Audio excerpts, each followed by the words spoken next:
Good afternoon. It is Sunday, June 16th, 2019. And yesterday I was trying to just get some rest. And today, I guess I'm going to continue to try and get some rest, although I was also still sending off resumes and checking emails and things of that nature. And people are reaching out to me, so I have to get back to them like tomorrow during regular business hours and try and schedule interviews and stuff like that. Um, I'm trying to do all this multitasking, but at the same time, also, my father made it clear. He said the whole reason why I was waking you up was because I wanted you to work for me. And you're saying, well, can I do both? Because I need a job. I mean, this living, hand to mouth, whatever I can get from the county, or if somebody wants to help me or can help me, yeah, I just need to acknowledge somebody.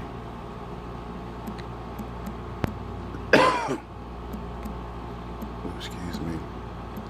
There's this some kind of a cold, like a summer cold. There's been a lot of sick people around me.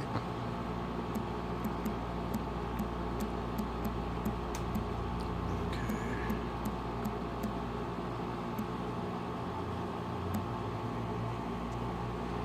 Um, yeah.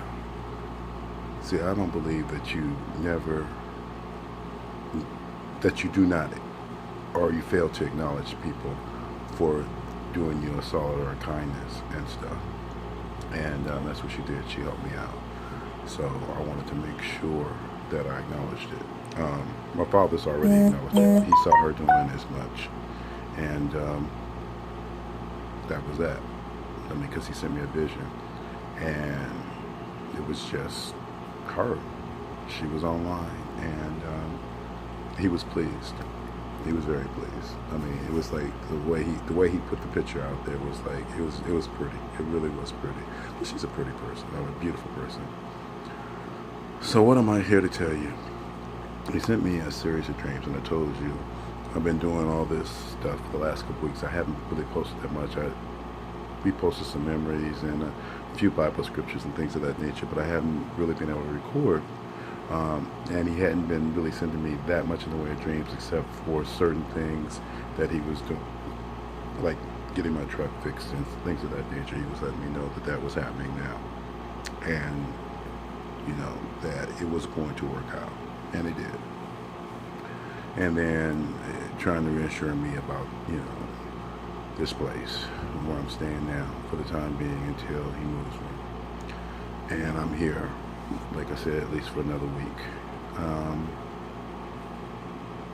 He says it'll be longer, but it'll be something that he does that I can't see. Because we talk about that all the time.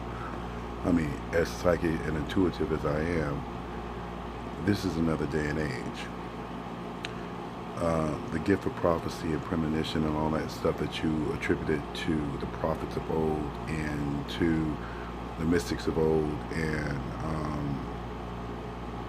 basically Christ and his disciples and all that kind of stuff. You guys done bastardized that shit.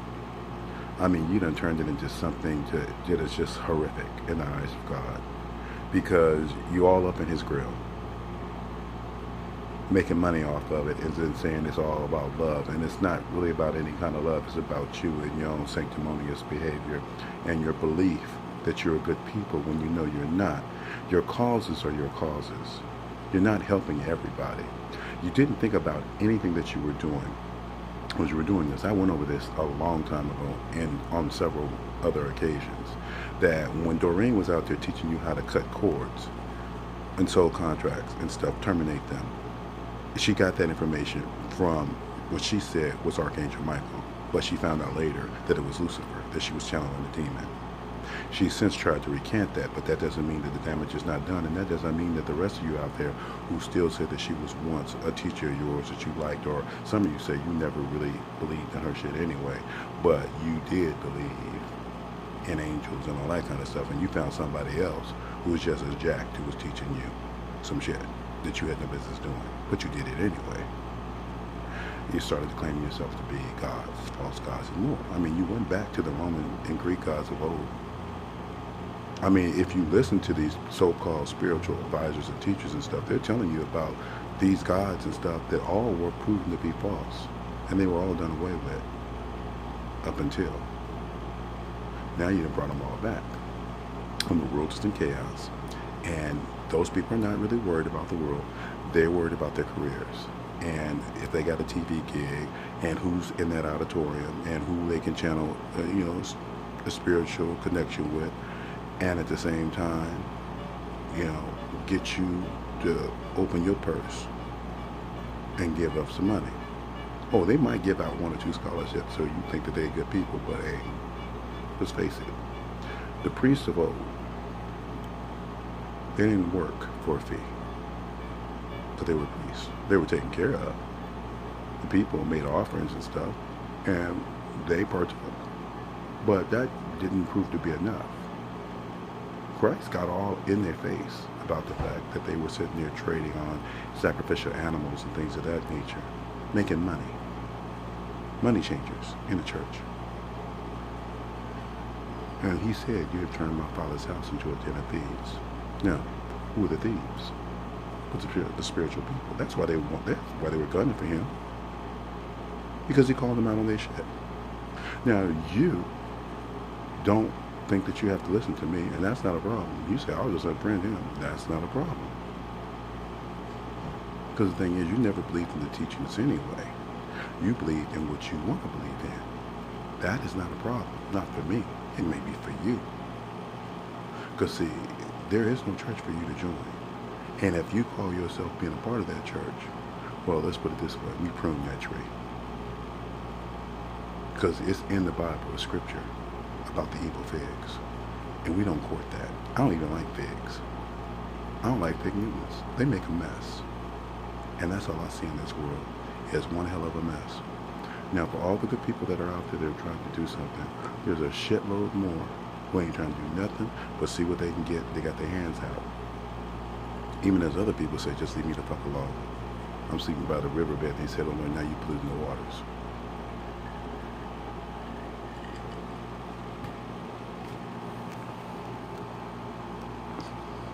You always got to have somebody to blame, but you never want to blame yourself.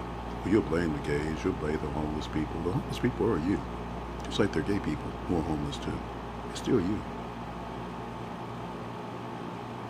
When you're sitting there saying, no, they ain't me. We did away with them. What? How'd you do away with them? By turning your back on them? Is that how you did away with them? Telling them that they were not fit to be in your company? As if your company is anything so great? Because your ideas are the only ideas? And therefore, if they don't toe the line as you see fit, then they need to go. And so they do. And then they find out the rest of the world is just as jacked as you are. My father sent me a dream last night and tell you he's rolling out another production. There is no food in it for you. It's just work. Now, food is knowledge. Because you have everything that you already need to know within you. Because you said as much. You need to now self-examine what's going on. The age of Christianity was called also the Piscean era. That's over with. The stars have realigned in that transition. Now, you can talk to any of these astrologers. There's a couple that I tag that are on, this list that I have. And I tag them. Do they practice the same? There's Western astrology, there's Vedic astrology. But, hey, it doesn't mean that they can't see what position the stars are in. And he talked about all that as he was waking me up about the position of the stars, and that's why he needed me to wake up, because he needed to have certain things done as the energies of the heavens were being harvested to do what needed to come next, to usher in this new era. We're in the age of Aquarius, which is the humanitarian era. Now, in that, you have people who are going to be going through it, and people who are supposed to be there for them. Now, Does that make them Christian? Not necessarily. Because many of you go by the name of Christianity, but you are hardly Christian. You say that you subscribe to the beliefs of Christ, but you are hardly anything like him. You don't even see the Christ in me, so therefore the grace of God go who?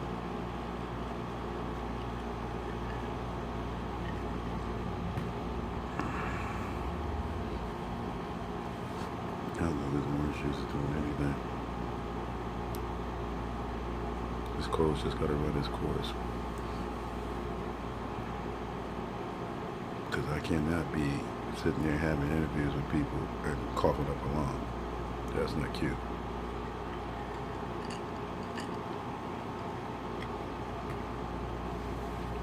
Okay, what am I doing? Telling you about the dream. He's rolling out another production. It's where no man has gone before. And it's deep. It's a deep lesson. I mean, this is all the symbolism in the dream. See, I'm not going to teach you how to interpret your own dreams. You should know that already. Being that you are so in touch and tuned and all that kind of stuff. I was too. But I don't rely upon man to teach me how to read or interpret my own dreams. That's a gift that I got from my father. He delivered the dreams. If I don't understand, then I ask. And he teaches. Just like he taught me how to read cards and, read energies and all that kind of stuff to know what was coming up. And understand him when he would send me a vision and whatnot.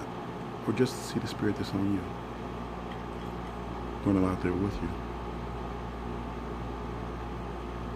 And if you're crazy, you're just crazy. Like when I was at that place where they give you the food, I thought that was interesting. They give you canned goods and you like as if you have a can opener. And that stuff needs to be heated up. As if you have access to a kitchen. That's what they're giving people who are on the streets. So I don't know if they selling that stuff to get a couple extra dollars or what. Now, you say beggars can't be choosy. No. But the thing is, there's supposed to be a thought process that goes into what kind of aid is needed and how you can help them best. When they let those people come in there to get stuff, when they serve them a meal, they give them a hot meal and, some sandwiches and stuff like that. And then they also give them, like, a bag of groceries with, like, fruit and stuff like that in there. And, milk and juice, whatever they want. And they send them out the door. They give them a pair of socks and some underwear. And then let them get some toiletries. And then they say, now, you get your stuff and you get out the door. They don't set up for you to sit there to be able to eat anything. You have to leave.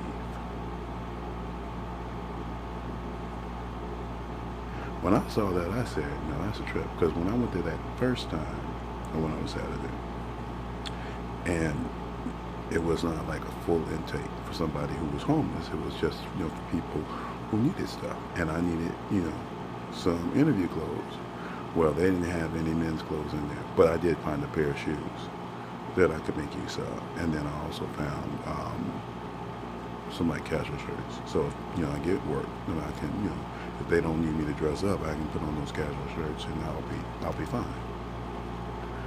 But it was just weird, because they had tables out there then, and people were able to sit at the tables, and they also had, chairs for people to sit in. But they didn't have it out there for the homeless people. That was a totally different market, and I thought that was quite interesting. Same people working there.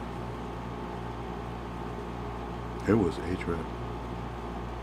It was a stone trip.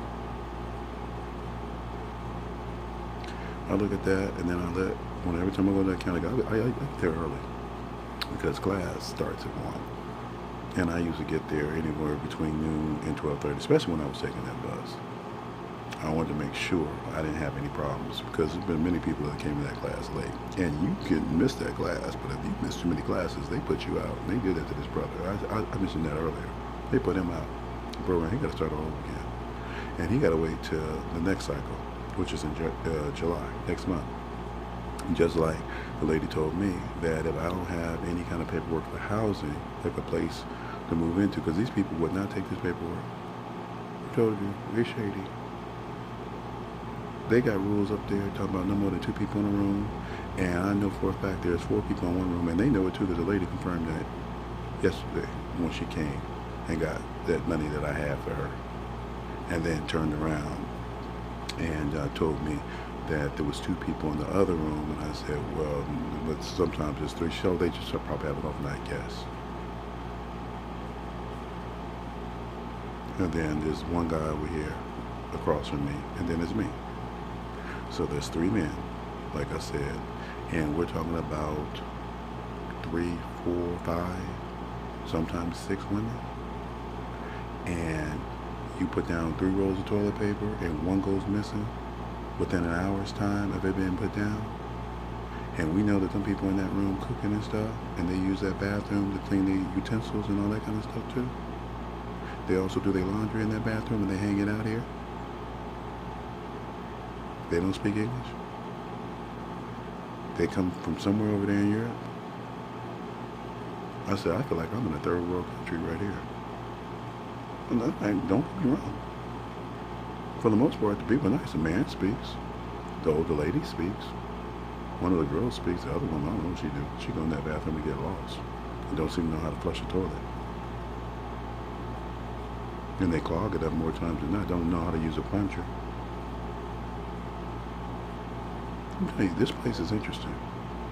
But, you know, I guess here, I mean, they bathed at one point, and then they came back. I mean, when it was used to be 3 of them, then they left, came back, there was 4 of them. I said, did you get a bride or something?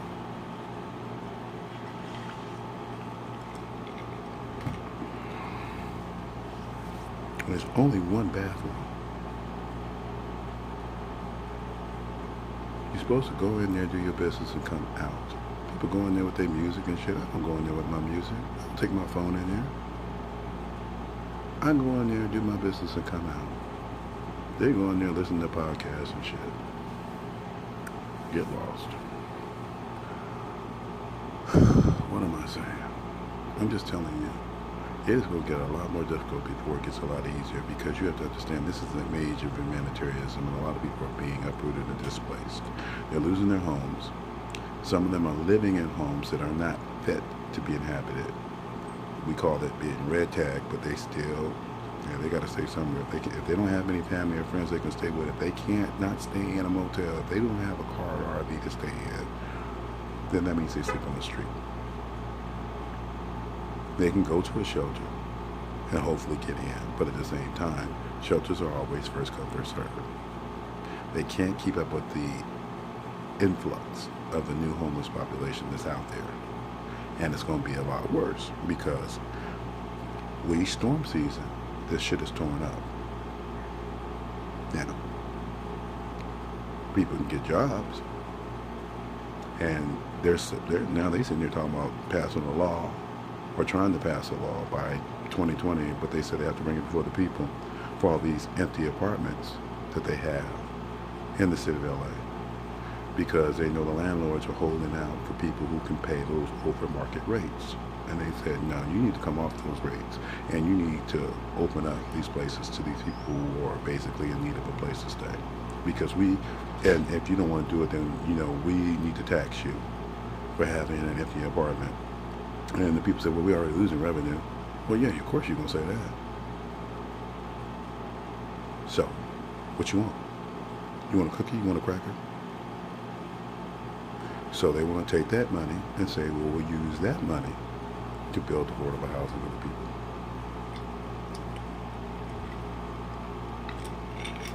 The wait list is anywhere from a year to 2 years to get into a place. We're talking about public housing. What they say? Well, I was reaching out to these people and stuff, and sending them emails and trying to call them. You can't get nobody on the phone. You can't. And the people of the county, they yell at anybody they can get in their face with, because they can't see their workers. They get letters, or say that they got a letter, they don't know what the letter is all about and stuff, and they say, well, we cut you off because you didn't do this. I told you, they quick to cut you off. But they ain't quick to let you see anybody to get anything resolved. They got their deadlines. And they also have their job. So what am I saying?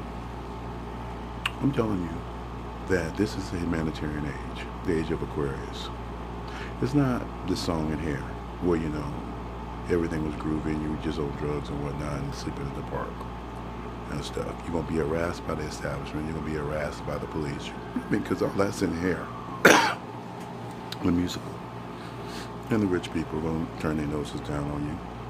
And their kids are going to find you interesting enough to want to get involved in whatever it is you do. And the parents are going to be like, no son of mine, no daughter of mine, whatever. Nobody cares.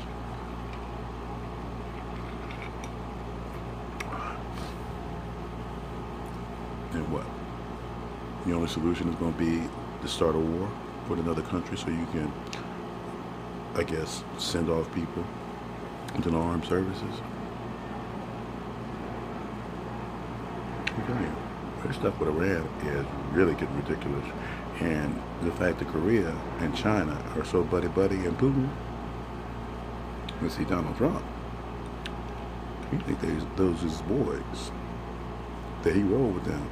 It's a joke to a lot of leaders around this world. You don't see that.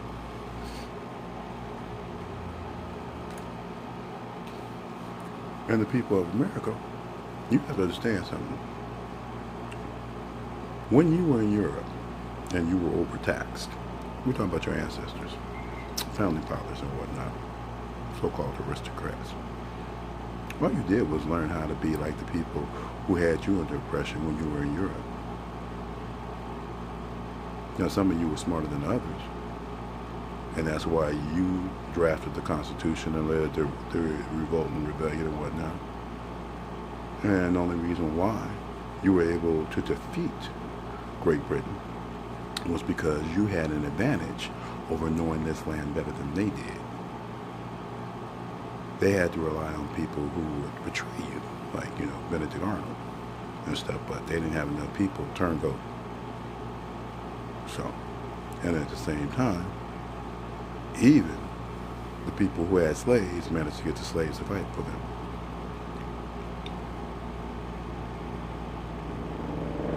Great Britain hadn't gotten rid of slavery yet. They don't have any fun. Oh, he knows. Y'all know history.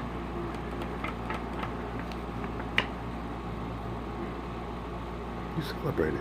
It's your history. It's your life. You look at it as like it's the greatest thing that ever happened. It's your ancestry. It's your people. And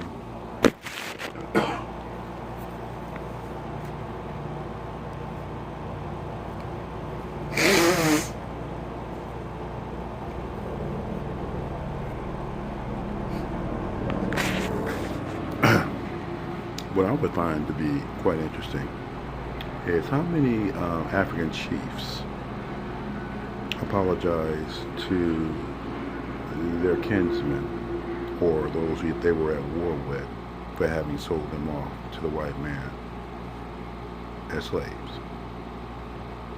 None of them. Because they themselves ended up being enslaved by the same people that they called themselves dealing with honestly to get rid of their own enemies. Now, Africa is still going through its own share of civil unrest for their own people in various tribes and various belief systems. Don't necessarily support everybody. Is that the ravages of colonialism? Is that what happened with the Native Americans here in this country? I mean, there were some tribes that were at war with each other, but then at the same time, they also knew whose territory was who, and they left each other alone. And there were other tribes. They didn't have a problem with anybody.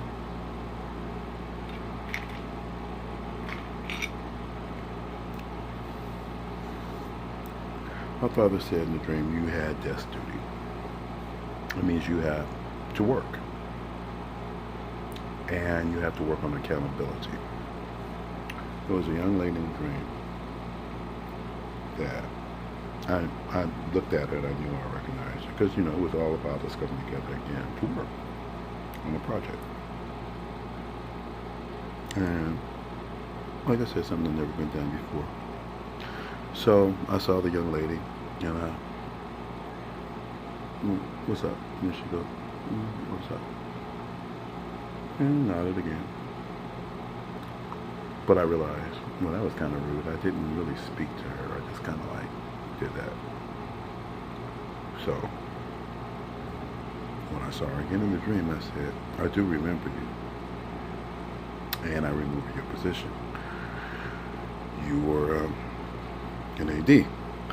Excuse me.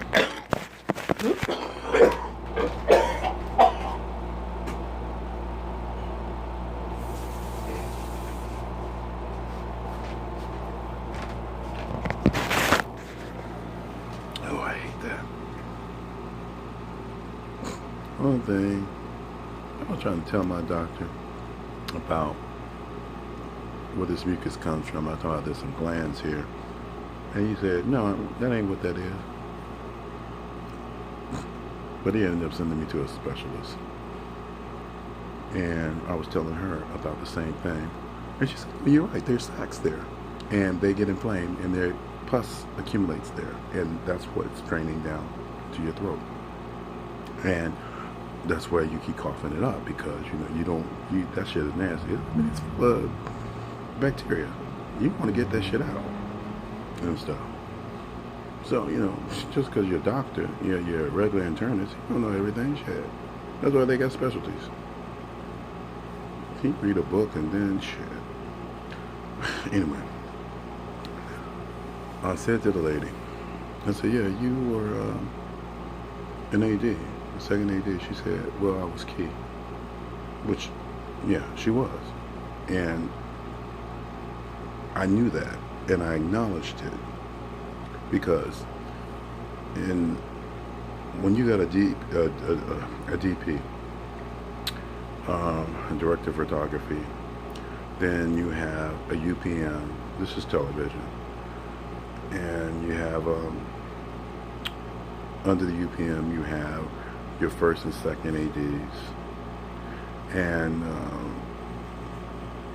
the second, you have a key second, and then you have a second, and then you can have additional seconds. This is like television vernacular. I told you. This is just this is my Daddy Banks. But I knew what she was doing, that her role was key. And key people normally take care of paperwork, at least they're supposed to. They take care of the call sheets and making sure the production report is done and all that kind of stuff like that. And because the first AD is running the set, and the key is basically sitting there making sure that actors are in place when they need to be and they've made their calls and all that kind of stuff. It's a supportive position. And so she said, and she said it like anybody that knows me in life would say, we thought you hated the world. Now, for all the projects I worked on, with the exception of a few, when I was considered freelancing out there, and I knew how people operated, I didn't let everybody just come in my office. That's what I had a staff for, because the stuff that they needed, that's what my staff would originate and get it together and bring it to me, and then I would sign off on it. But you don't come to me to give it to me for me to take it to them, because I'm not playing mail carrier for you. So, and people never knew who I was.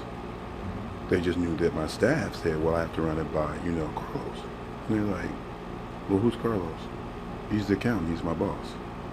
Oh, okay. And then they would run it by me, and if I could do it, I'd do it. If it was something I thought I could get an exception to, then I would go to the studio and get it. But if I knew it was a firm no, and I knew it was not going to fly, I told them no. You can't have it. Because that was part of my job. Part of my job was to say no.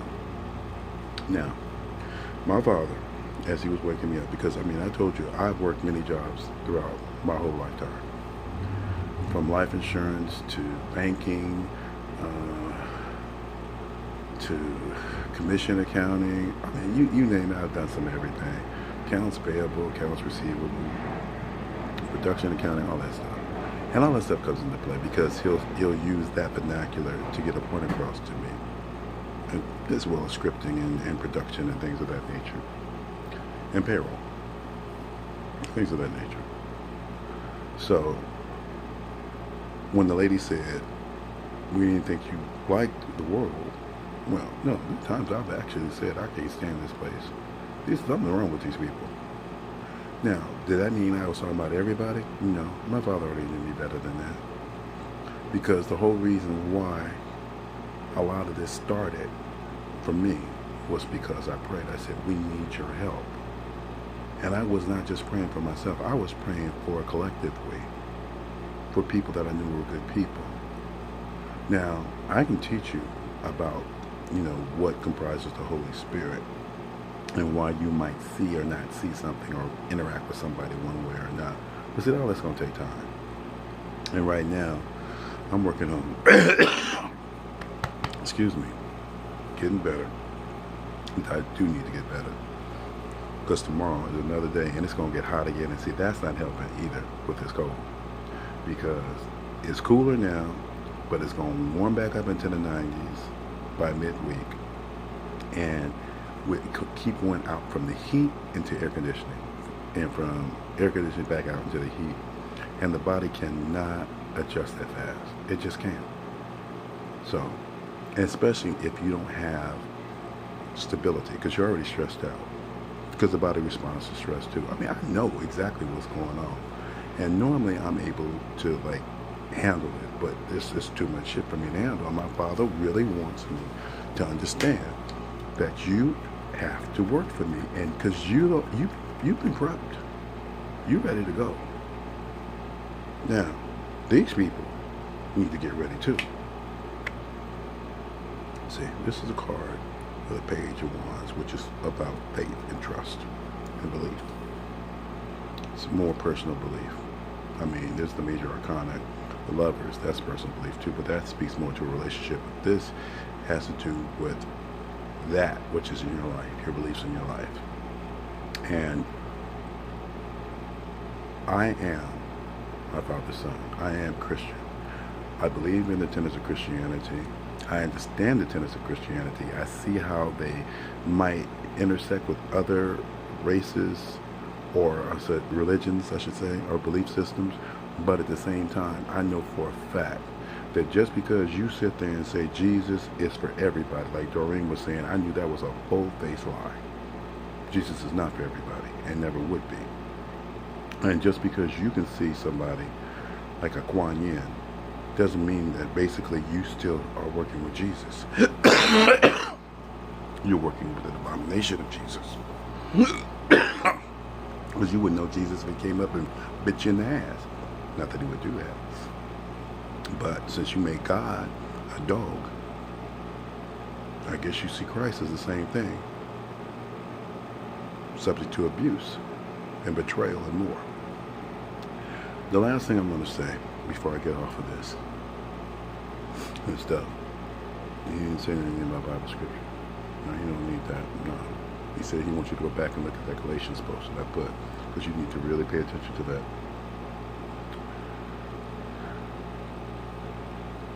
When I was discussing this dream with him this morning, before I had my breakfast,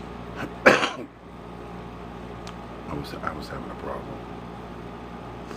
He said, I know what you're struggling with, but that's not an issue. You already knew who I was. You had no doubt about that. I, as your father, I do not change. I'm constant. And I was tripping you out. It's something that I said that you attributed to the devil. But at the same time, the devil doesn't change either. The devil always wants to be proven right. He doesn't change. He wants to be proven right. So that's why when people sit there and talk about Donald Trump being demonic, well, the shoe fits. Because, I mean, he ain't never admitted to being wrong. Yeah, I was trying to spin it. So that's what you got to do. That's what you got to look at. How much do you spend? Seriously, do you make yourself dizzy spending so much? I mean, well, you have to look at it this way. No, you chose to look at it that way. I might have entertained it once that way, but that shit didn't work for me either. So don't even try and use that as an excuse to say that I now lack in knowledge, which you are now so expert at. See, the easiest lie to tell a person is the one you tell yourself. The easiest lie to tell a person is the one you tell yourself. Now, there are a lot of people say, I'm a sinner saved by grace. Yes, you are. But are you really saved by grace when there is no more grace? Do you feel that grace is an infinite commodity? And at what point in time should grace run out? Now, because you can easily see for somebody else that they're not entitled to any more grace. You say throw their ass under the jail. Seriously. Or they deserve death. So now, at what point in time are you now no longer the sinner saved by that same grace? It's not easy being who you are. As Kermit the Frog says, it's not easy being green. Well, we know green is associated with envy. And a lot of people are envious of other people because they don't understand why they got another chance when they feel like they shit still stinks.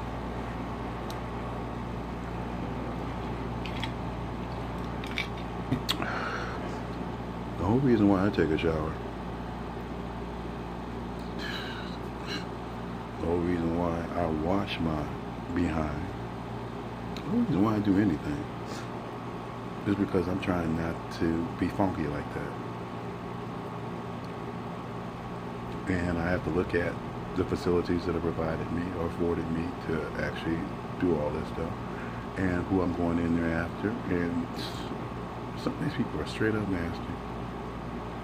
And I can't say anything about it because what? Who's going to chastise them? Anyway, you take a moment and think about what we were talking about. The fact that a lot of you are in the field killing people. And the first thing you do, whether or not it's proven to be what they call a righteous kill or a, whatever. I mean, they have another term for it too. When the police shoot somebody, they say that it's justifiable. That's what they call it. Was a justifiable shooting. So what they do, they put them on desk duty, and they still pay them. So now you might want to consider that a lot of what's going to be happening right now for a lot of you is you're going to find yourself on desk duty. Oh, you'll still be getting paid in some fashion, but you're under review. But you don't know who's reviewing you. And you don't know how it's going to play out in the end. Not my monkey, not my show. I'm just telling you what my father wanted me to know last night. Did I get it right? Okay. Yeah. When he gives me this card, he says, you know it.